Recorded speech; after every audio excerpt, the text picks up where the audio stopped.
भौजी, कैसन मन मार के बैठी हो? अरे का करबो तू जान के हो। कैसन बतावा? सुनबा? बोला। सुना। हाँ। भैया तुहार रखल सवतिया पटियाला में, सवतिया पटियाला में, हमहू खोज भाड़ा के भतार देवरु जाड़ा में।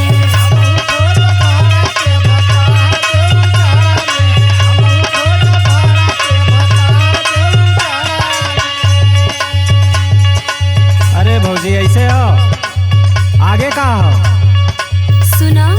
बोला। बहेला झकोर जब पुरवा बयरिया,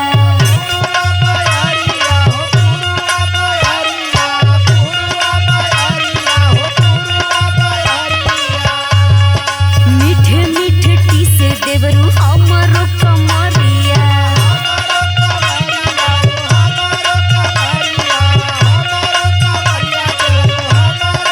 समझे तारा ना हो? बोला। और सुना।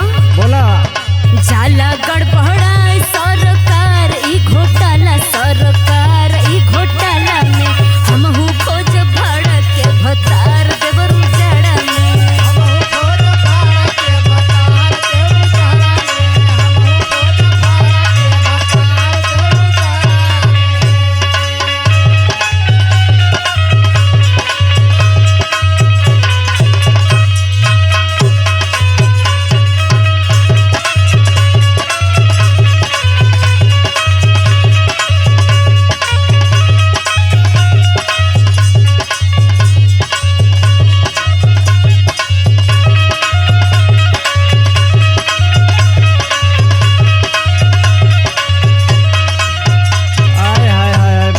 तो बड़ा दुख बा हो तो है। सुने गो हमर काम करबो का?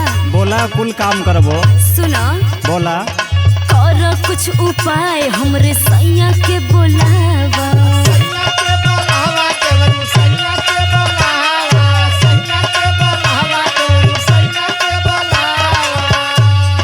फाटल करे जवा में मर हम लगावा।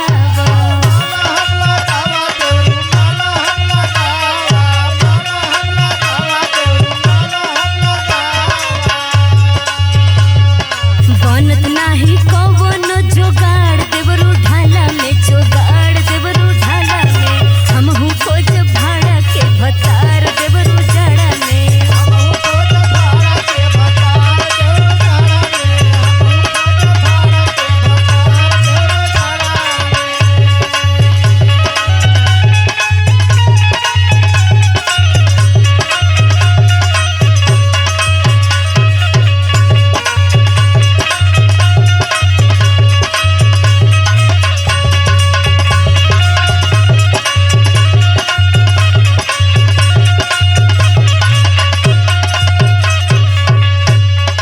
सुनो ए देवर जी। बोला। एगो अंतिम बात हमने सुन लो। बोला। बोला। लेत कर बटिया बदन सिहराला, बुझाता? हाँ बुझाता बुझाता।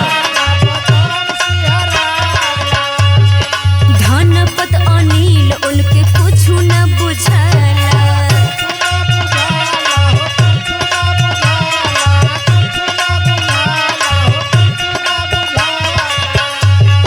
पूजा बम बम कितना मन मार है मोहल्ला, मन मार है मोहल्ला में, हमहू खोज भाड़ा के भतार देवरू जाड़ा में।